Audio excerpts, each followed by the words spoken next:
Yo Cycling Chef, magandang araw sa inyong lahat. Welcome back to my vlog. In this video, isi-share ko sa inyo ang isa sa ginagawa kong ruta kapag pumupunta ako ng Mount Arayat, doon sa tree house kung tawagin.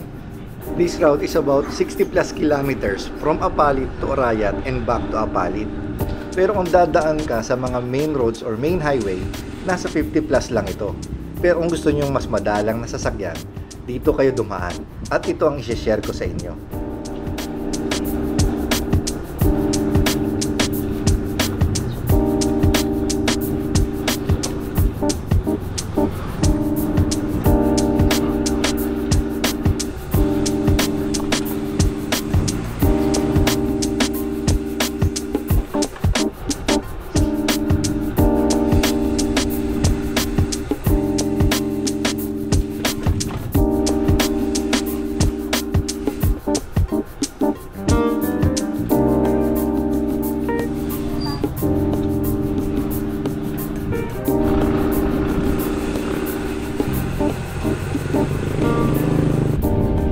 Bike weather, walang kuryente sa bahay eh. Meron sana akong tinatapos sa mga paperworks.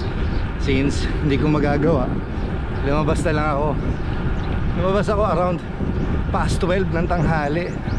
Pero ganda ng panahon.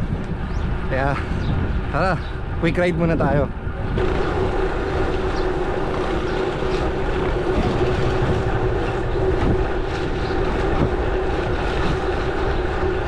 Dito nga pala tayo sa dike ng San Simon. Actually from Apalit to eh. Apalit, San Simon, San Luis, hanggang makarating tayo ng Santa Ana at Arayat. Let's go to Arayat.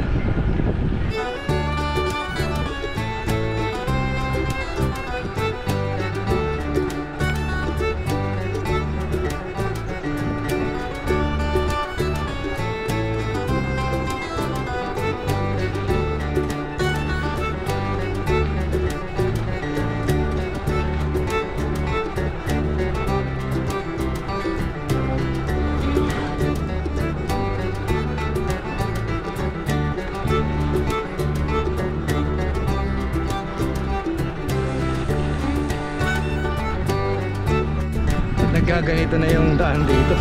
Pwede na lang na-gravel bike ako.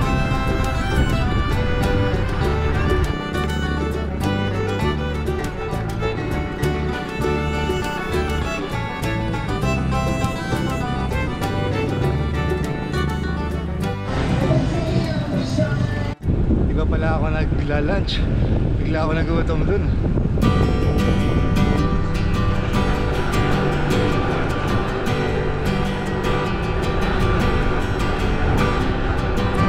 Medyo nakikita na yung Arayat dito.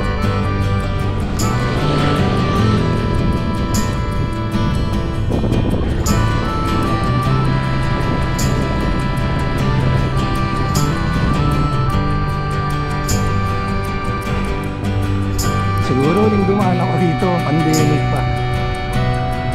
Ganda.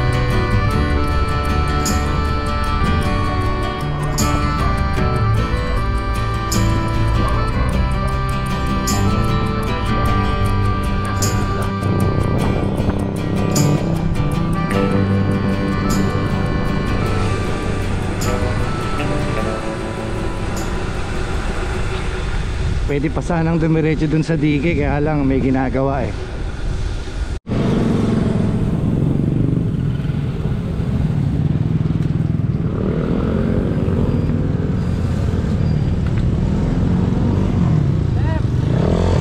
Morning, ay good afternoon.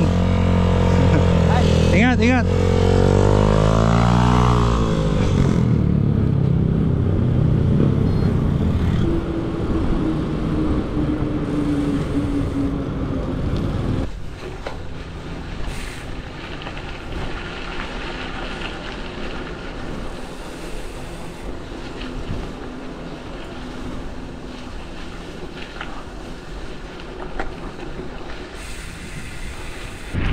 Since naka-gravel naman tayo, dito na tayo dumaan dun sa dinaan ng ruta ng ultra gravel.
paakyat sa treehouse.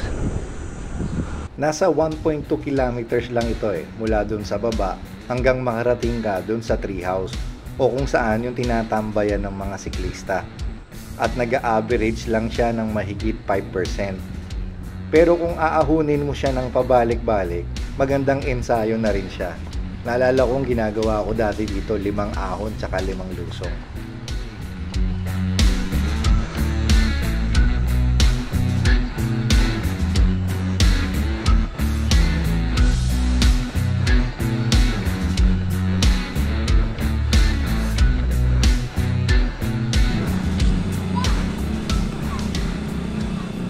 Treehouse.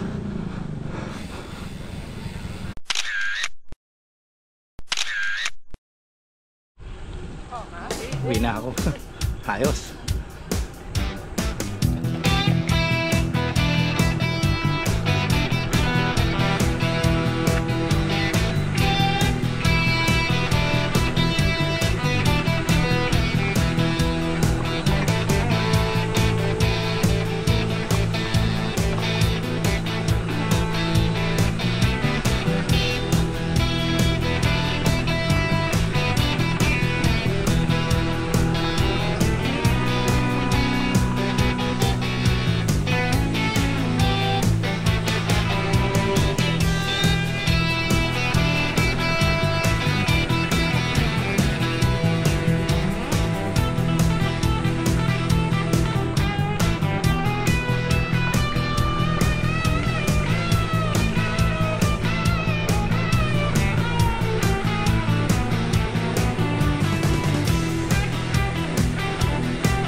Baling akyat ko yata sa Bikers Park, kasama ko si Jeno. Inawan namin yung iba't ibang ahon sa paligid ng Arayat. Ganda yon, panoorin niyo yung vlog na yon.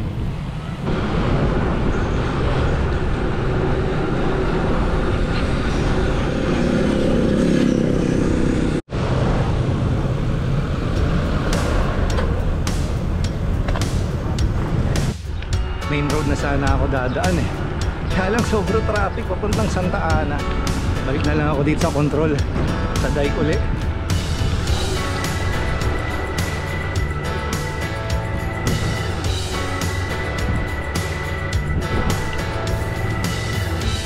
Kaya nga pala yung Pampanga River. Sige na guys, parehas na lang din ito nung papunta. Kaya dito ko natatapusin yung vlog. If you like this content, please give it a thumbs up. At kung di pa po kayo nakasubscribe, please consider subscribing. Ride safe, eat healthy. God bless you all. Cycling Chef.